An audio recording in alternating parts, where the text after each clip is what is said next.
Hey everyone, ready to jump into a mountain of workplace wisdom.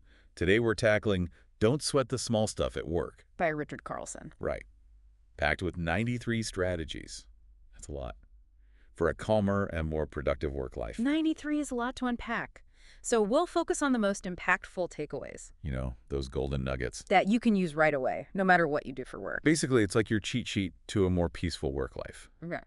And just to give you a taste, we're going to be looking into ditching the rat race mentality. Like actually doing that, not just wishing for it. We'll also be looking at a surprisingly effective way to handle those demanding people that we all have to deal with at some point. The ones we all know. A technique that actually makes them easier to work with. Not more difficult. More difficult. And get this, the magic of 10 minutes a day doing absolutely nothing. Plus, a unique approach to confrontation Ooh. that actually brings people closer instead of driving them apart. And we can't forget the super simple stress-busting secret weapon that you can use anytime, anywhere.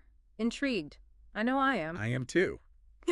Let's get started. Now, Carlson starts by acknowledging that, work life, it's inherently filled with the small stuff, deadlines, emails, unexpected issues. It can feel overwhelming. It can. But here's the thing. We have a choice in how we react to all that small stuff. It's not about eliminating the small stuff. It's more about how we handle it. Yeah, so, those daily hassles. Becoming more intentional. Yes, and Carlson really stresses that how we manage those little things has a huge impact on our whole work experience. If we face the small stuff Yeah. with more wisdom, Yeah. patience, perspective, even a little humor, we'll not only feel better, but bring out the best in others. So less time being annoyed, more time for, being creative and productive. And a calmer state of mind actually helps solutions appear That's interesting. more readily. Let's dive into some of the strategies, starting with eliminating that rat race mentality. Oh, that's a big one.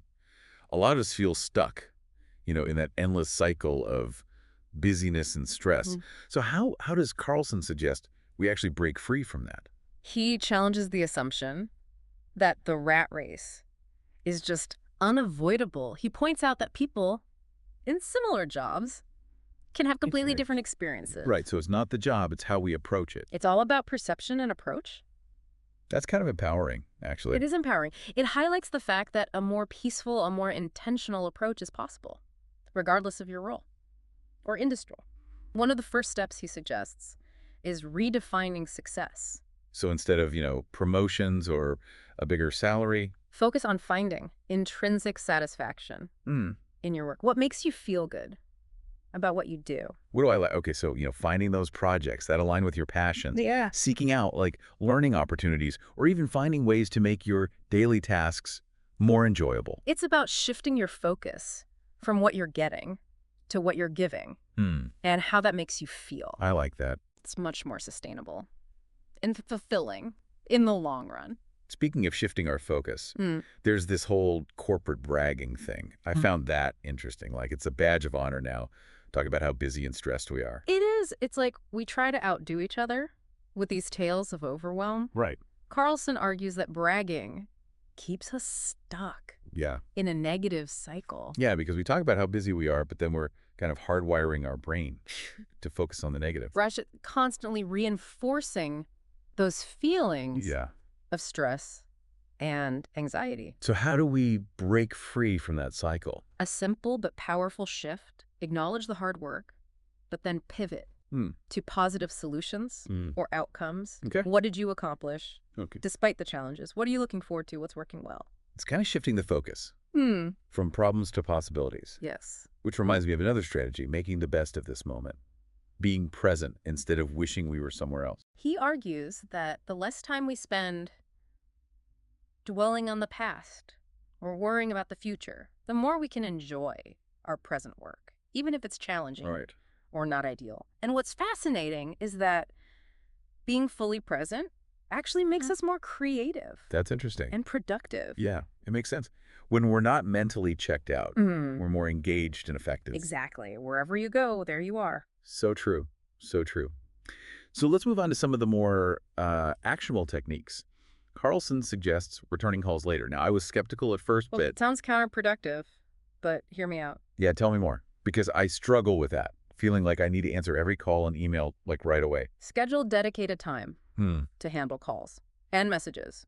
Rather than constantly interrupting your flow, you'll often find you can address things more efficiently in batches. So you're creating a more focused workflow, Yeah. minimizing those distractions. He found that he got much more focused work done during those uninterrupted periods, and he was still able to Get to everyone. respond to everyone in a timely manner. That's great. It's the small adjustments in our routine that can make a big difference. Yes. Speaking of small adjustments, he also talks about brightening up our work environment. Creating a space that makes you feel good. Even small touches like pictures, plants, or a child's drawing can make a big difference. He really advocates for personalizing your space. He describes his office as being filled with things that bring him joy. Photos, kids' artwork, even fresh flowers every week. It sounds lovely. Yeah, creating that positive atmosphere can really make a difference in how you feel. It does. It doesn't have to be expensive or elaborate, just small touches that, make your space feel more like yours. Right. Speaking of creating a positive atmosphere, there's the strategy of Taking 10 minutes a day to do absolutely nothing. I know it sounds radical Yeah. in our always-on culture. I'll admit, at first it sounded a bit indulgent to me. But then I realized, it's essential to give yourself permission to pause and reset.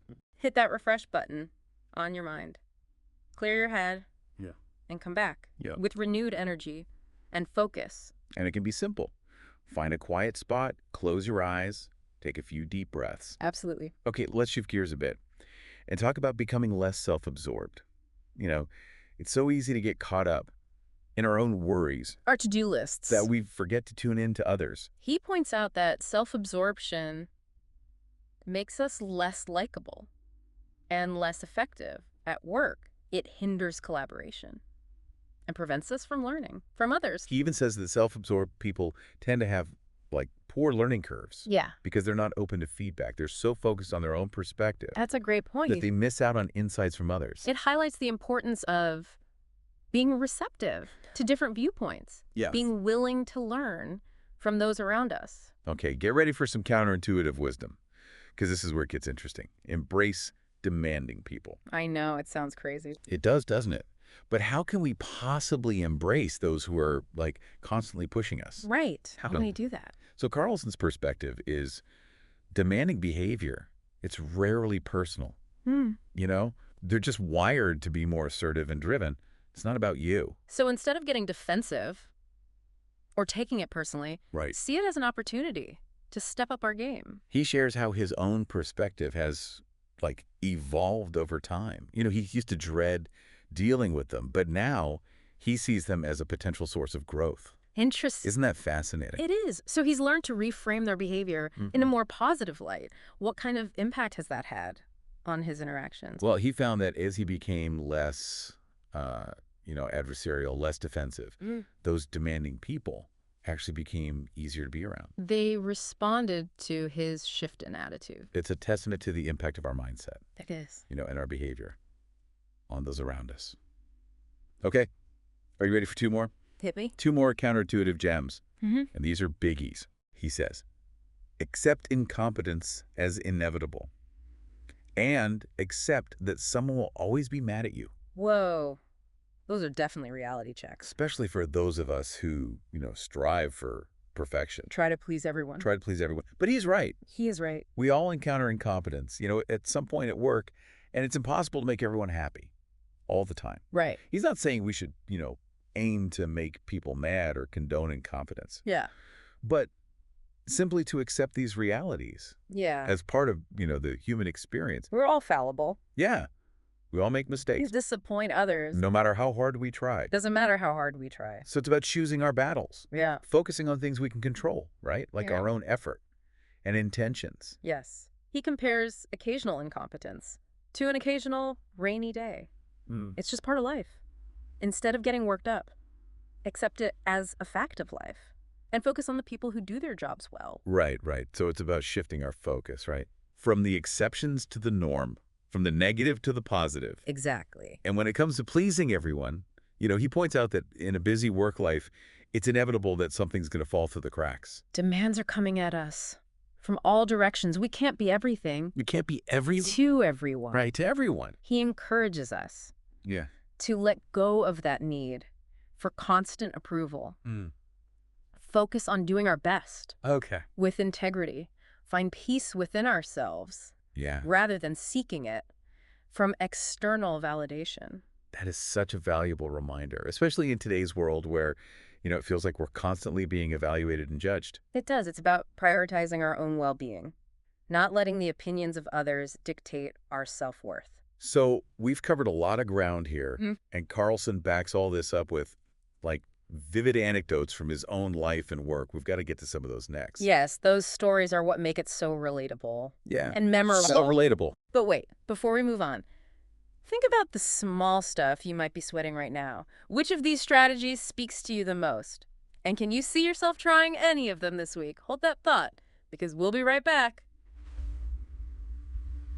With more from Richard Carlson's. Don't sweat the small stuff at work. Don't sweat the small stuff at work. Welcome back. I hope you had some time to think about those strategies and how they might apply to your own work life. We promised some real-life examples, and Carlson delivers. He does. His book is full of vivid anecdotes Yeah. that bring those strategies to life They help us see how these, seemingly simple principles actually play out. in real-world situations. Yeah, in the real world.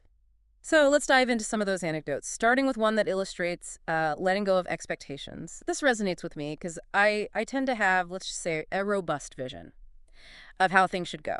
Ah, yes. The shoulds, they can definitely trip us up. Carlson tells a story about a work trip where pretty much everything that could go wrong did.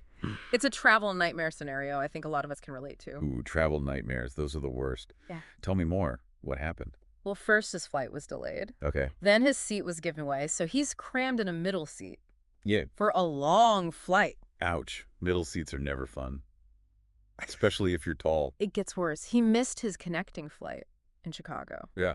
and had to wait hours for the next one. And then, while he's reading in the airport, a woman spills her drink Oh, no. all over his briefcase, ruining his speaking notes, his book, important documents. Talk about adding insult to injury. How did he handle all of that without just, like, losing it? He admits he wasn't always good at letting go of expectations, but he was working on it. And in this case, he just realized getting upset wouldn't change anything. So he decided to just accept it and make the best of it. He didn't let those, little setbacks Yeah. or maybe major inconveniences Hmm. ruin his trip.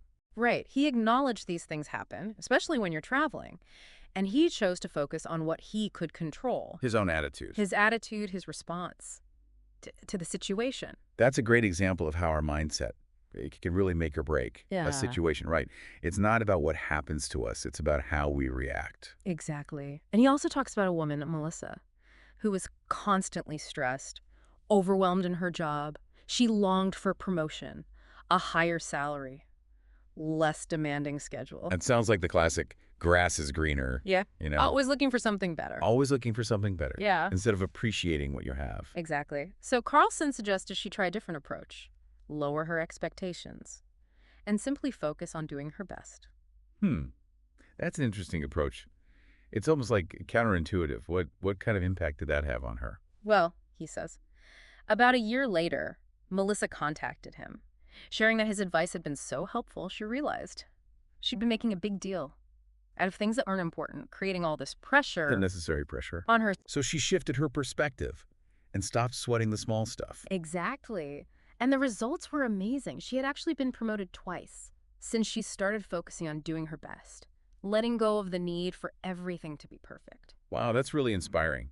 It shows that, sometimes the key to success isn't about striving for more, but appreciating what you have and doing your best with the opportunities you have. It's about recognizing that contentment and fulfillment. They often come from within, not from external achievements. That's a good one. What about that story about the picnic on the sailboat? That one really caught my attention. Sounds like a lesson in priorities. Ah, yes. That anecdote perfectly illustrates the point of not always putting a price tag on everything. Sometimes it's important to just enjoy the experience without calculating the cost. Splurge a little. Exactly. Create some special memories. He shares how he and his wife bought a 1/5 share in a sailboat, but they only used it once for a picnic with friends. So they spent a lot of money Yeah. for one picnic on the water. It was a very expensive picnic, but the point is, they had a wonderful time with friends, creating a lasting memory. Those are the best. Exactly. He contrasts this with people who are so focused on earning money that they rarely take time to relax or have fun because they're always calculating how much it will cost them in lost wages. So it's recognizing that our time and well-being are also valuable, not just, our earning capacity. Sometimes it's worth it to invest in those experiences that bring us joy, even if they don't have like a direct financial return. Finding that balance between work and play, responsibility and enjoyment. Yeah, I love that. Now, Carlson also talks about acknowledging our own contributions. It's easy to get caught up and forget to recognize the value we bring. He suggests a powerful visualization. Okay. Imagine all your coworkers are taking a day off. The office is a ghost town. Okay, I can picture that. Empty desks, abandoned coffee mugs, eerily quiet. Now imagine all the work. That wouldn't get done without you. Right. All the projects that would stall, emails unanswered, problems unsolved. Wow, that really puts things in perspective. It's a great way to highlight our individual contribution, appreciate the unique skills we bring to the table. Yeah, it's like a self-generated morale boost. Yes. We don't need to wait for external validation Exactly. when we can recognize our own efforts. He says, taking a moment to acknowledge our contributions can be incredibly rewarding, even if it's just to ourselves. Boost our confidence, motivation, sense of purpose. Now I know what our listeners are thinking. How do we put this into practice? Yeah. Well, I think one of the biggest takeaways is that we have more control than we realize. It's not about eliminating all the stressors, but about choosing how we respond to them. Being proactive. Being proactive, not reactive. Yeah. It's about shifting our mindset. Yeah. Taking responsibility for our well-being at work. And remember, even small adjustments Adjustment. can lead to big changes in how we feel and how effectively we work. We can choose to focus on the positive, acknowledge our own contributions, and find ways to bring more joy into our work. It's about creating a work life that is, not only productive, but fulfilling and enjoyable. Now, before we move on to more of Carlson's wisdom, I want to go back to a point about shifting perspective. Carlson has some great anecdotes about this, which we'll dive into right after this short break. Welcome back. We were just talking about the power of shifting perspective. Even subtle changes in our viewpoint can make a big difference in how we experience work. And Carlson has some great stories that really illustrate this. Yeah, they really showcase the practical application of his strategies and how they can lead to these surprising breakthroughs. Okay, so let's jump right in. One that stood out to me was don't automatically dismiss advice. I think we've all been there. And, someone offers a suggestion and we immediately shut it down, especially if it's not what we wanted to hear. It's that knee-jerk resistance to anything that challenges our own ideas. Carlson shares a story about working with someone who's constantly complaining about her job, seeking advice on how to improve things. But then would immediately dismiss every suggestion, no matter how practical or well-intentioned it was. It's got to be so frustrating. It was a classic case of asking for advice, but not being open to receiving it. Right. She was so fixated on her own perspective that she couldn't see the value in other viewpoints. So what's the antidote to that? How do we become more receptive to advice, even if it's, not what we want to hear? He encourages us to truly listen to the advice, even if it challenges us. Try to see things from the other person's perspective. Consider the possibility that they might have a point. We might even discover a solution we hadn't considered. That's so true. It's about acknowledging that we don't have all the answers and being open to learning from others, which reminds me of that story about the incompetent waitress in Chicago. It's a good reminder that, not everything has to be perfect, and sometimes it's better to just let things go. Oh, yes, that anecdote perfectly illustrates his point about accepting incompetence as inevitable. He describes having dinner at a restaurant where the waitress managed to get every single order wrong.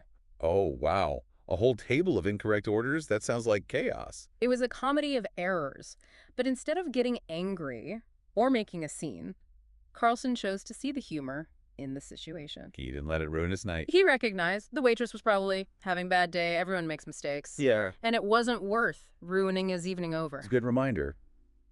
We all have bad days, mess up sometimes, and extending grace is often better than getting all worked up. He compares those occasional instances of incompetence to an occasional rainy day. It's just part of life. It is. It's about choosing your battles and not sweating the small stuff. Right. Now, some might say there are times when we need to speak up, address incompetence Yeah. or unacceptable behavior. And Carlson addresses that too. Right. He does. He emphasizes picking our battles, not letting every little thing derail us. But he acknowledges that sometimes confrontation is necessary. And he offers this unique approach to confrontation that aims to, bring people closer rather than driving them apart. It's about communicating our concerns in a way that is respectful, clear, focused on finding a solution, not placing blame. Empathy and understanding are so important. Even when you disagree. Even when we disagree. Yeah. It's about having those tough conversations, but with the intention of, strengthening the relationship, not damaging it. And sometimes the most difficult person we need to confront is ourselves. Carlson shares the story about a broker named Jack who advised his client against investing in Intel back when the company was just starting out. That was before Intel became a tech giant, right? Yes. Ouch. Talk about a missed opportunity. His client missed out on a huge financial gain. And you can only imagine how much guilt and regret Jack felt for giving that advice. It's a good reminder that we all make mistakes. Especially when trying to predict the future. Yeah, especially then. His point is not that we should avoid making decisions or taking risks for fear of making mistakes, but that we should learn to forgive ourselves. Those mistakes happen. When those mistakes happen, we can't hold on to past regrets. We make the best decisions we can with the information we have at the time. So it's about accepting, our own fallibility, learning from our experiences, and moving on. Dwelling on past mistakes only keeps us stuck in negativity and self-blame. It's more productive to focus on what we can learn from those experiences, how we can apply those lessons to make better decisions in the future. So as we wrap up our deep dive into don't sweat the small stuff at work, what are some key takeaways? What can our listeners apply to their own lives, those nuggets of wisdom that'll make a difference in their work life? One of the most important takeaways is that we have more agency than we realize. We can choose how we respond to the challenges and frustrations of work. We can choose to focus on the positive, cultivate a more peaceful and productive mindset, and find joy in the midst of it all. In recognizing that even small adjustments in our thinking and behavior can have a big impact. We don't need to overhaul our entire lives to experience more peace and fulfillment at work. Pick one or two strategies that resonate with you. Experiment with them this week. See what happens when you shift your perspective. Let go of the shoulds or take a 10-minute break to do absolutely nothing. You might be surprised at how much lighter and enjoyable your work life can become when you stop sweating the small stuff. And remember, it's a journey, not a destination. There will always be challenges and setbacks, but with the right tools and mindset, we can navigate those bumps with grace and resilience. Thanks for joining us for this deep dive into Don't Sweat the Small Stuff at Work. We hope you found it valuable and inspiring. Until next time. You got this.